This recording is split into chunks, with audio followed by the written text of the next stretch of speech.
Từ lần đầu gặp em lại bị em mắng mấy câu, thâm tâm anh đã muốn cưới em về làm dâu. Anh cứ đi theo em đến trường, theo em luôn đến lớp, mới biết nàng học ở đây.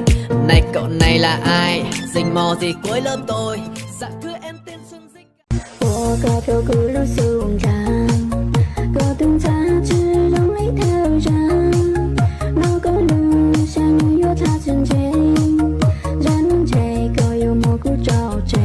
我个票咕噜送上，个灯杂志让你挑战，那个路像女友她曾经。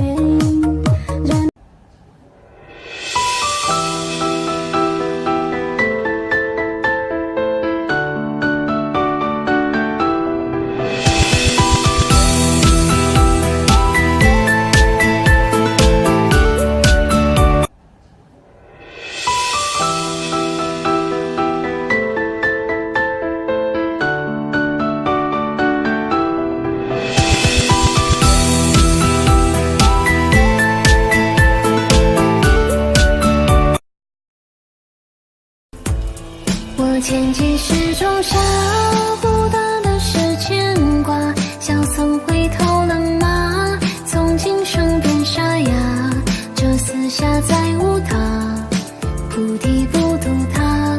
几卷经文难留，这满园的名花。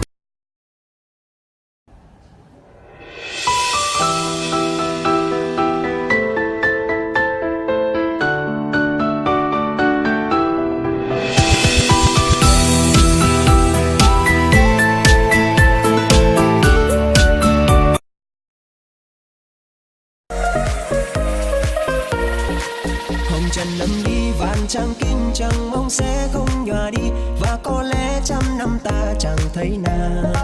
Từ ngày hoa khai chờ mong ai bần tăng không còn gõ mõ.